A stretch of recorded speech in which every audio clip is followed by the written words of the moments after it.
দুর্নীতিতে মন্ত্রীর কমিশন দেখে চোখ কপালে গোয়েন্দাদের। মন্ত্রীর স্ত্রী ও মেয়ের নামে থাকা 3 সংস্থার জমা 60 লক্ষ টাকা। 2018 থেকে 2020 3 বছরে 60 লক্ষ টাকা জমা করেন বাকিপুরের সংস্থার কর্মীরা। আমাদের সঙ্গে এই মুহূর্তে রয়েছেন আমাদের প্রতিনিধি সিজারের সঙ্গে কথা বলবো একটু। সিজার, মন্ত্রীর এই কমিশনের বহর কত? দেখো, মন্ত্রী যত তদন্ত এগোচ্ছে ততই কিন্তু আরেকটা নতুন দিক খুলে যাচ্ছে। বিভিন্নভাবে যখন দুর্নীতির সঙ্গে যুক্ত, তার পাশাপাশি বিভিন্ন রাইস মিল মালিক এবং যারা ধান কেনাবেচার সঙ্গে যুক্ত তাদের কাছ থেকে নিয়মিত কমিশন নিতেন। বাকিবুর রহমানের কাছ থেকেই যে কমিশন নেওয়া হয়েছে।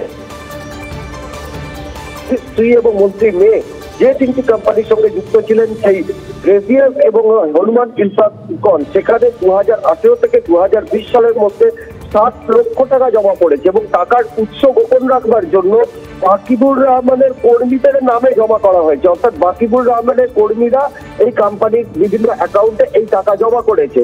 এই 60 লক্ষ টাকার বাইরেও একটা হিসেব পাওয়া গেছে, যে হিসেবের কথা এর আগে উঠে এসেছিল। নগদে এমআইসির কাছে গিয়েছে 2 দফায় 80 লক্ষ টাকা। 2020 সালের ফেব্রুয়ারি মাসে একবার গিয়েছিল 68 লক্ষ টাকা, আরেকবার গিয়েছিল 12 লক্ষ টাকা। অর্থাৎ কমিশন বাবদে বছরে বছরে বিভিন্ন রাইস মিল মালিকের কাছ থেকে কোটি কোটি টাকা জ্যোতিপ্রিয় মল্লিক পেতেন, সেটা কিন্তু এই চার্জশিটে এই অংশ থেকে খুব স্পষ্ট। বেশ, আপাতত তোমাকে ধন্যবাদ সিজার। কমিশন দেখে, এই মন্ত্রী কমিশন দেখে রীতিমতো চোখ কপালে গোয়েন্দাদের। যত তদন্ত এগোচ্ছে এক একটা দিক খুলে যাচ্ছে, আমাদের নজর থাকবে সেদিকে। এখানেই শেষ নয় তন্নিষ্ঠা, কারণ আমরা দেখেছি অরণ্য ভবন, অর্থাৎ এই মুহূর্তে বনমন্ত্রী, রাজ্যের মন্ত্রী জ্যোতিপ্রিয় মল্লিক, তার সেই দফতরেও কিন্তু তল্লাশি চলেছে এবং সেখানে রেশন দুর্নীতির নথিও পাওয়া গিয়েছিল। ইডি তল্লাশিতে জ্যোতিপ্রিয়র চেম্বারে লেনদেনের নথির সেই হদিশ মিলেছে। ইডি সূত্রে চাঞ্চল্যকর খবর। সুজয় পাল আমাদের সঙ্গে রয়েছেন, আমাদের অপর প্রতিনিধি। সুজয়, কি খবর পাচ্ছি আমরা? একেবারে দেখো, অরণ্য ভবন অর্থাৎ বনমন্ত্রীর যে দপ্তর, সেখানে রেশন দুর্নীতির বেশ কিছু নথি ইডি তদন্তকারীরা বাজেয়াপ্ত করেছেন গত পরশু দিনের তল্লাশিতে। এবং সূত্র মারফত যেটা জানা যাচ্ছে যে প্রায় 1 কোটি টাকার লেনদেনের নথি পেয়েছেন এবং এই লেনদেনগুলি হলো মূলত চাষিদের থেকে কেনা ধান খোলা বাজারে বিক্রি করার।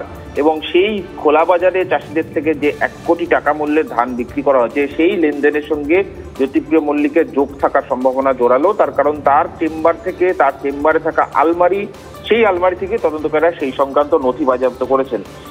এছাড়াও আরো যে সমস্ত নথি যেগুলি বাজেয়াপ্ত করেছেন তদন্তকারীরা, সেগুলি হলো চাষিদের সঙ্গে ধান কেনা, অর্থাৎ সরকারিভাবে যে ধান কেনা, তার বাইরেও জ্যোতিপ্রিয় মল্লিক নিজের ক্ষমতা প্রয়োগ করে ধান কিনেছিলেন। বাকিবুর রহমানকে ঢাল হিসেবে ব্যবহার করে সেই ধান কেনা হয়েছিল এবং সেই ধান পরবর্তীতে খোলা বাজারে বিক্রি হয়। ফলে এই যে কেনাবেচা সবকিছুর সঙ্গে পরোক্ষভাবে মন্ত্রীর যোগ রয়েছে। সেই কারণেই বন দপ্তরের যে অফিস, সেখানে তিনি তার নিজের আলমারিতে সেই সংক্রান্ত নথি লুকিয়ে রেখেছেন। ফলে সব মিলিয়ে এটা স্পষ্ট হচ্ছে, তদন্তকারীরা এটা বলছেন যে বনমন্ত্রী হওয়ার পরেও যে রেশন দুর্নীতির সঙ্গে তার যোগাযোগটা, সেটা কিন্তু চলে যায়নি। এই নথি নজরে থাকবে আমাদের। আপাতত ধন্যবাদ তোমাকে।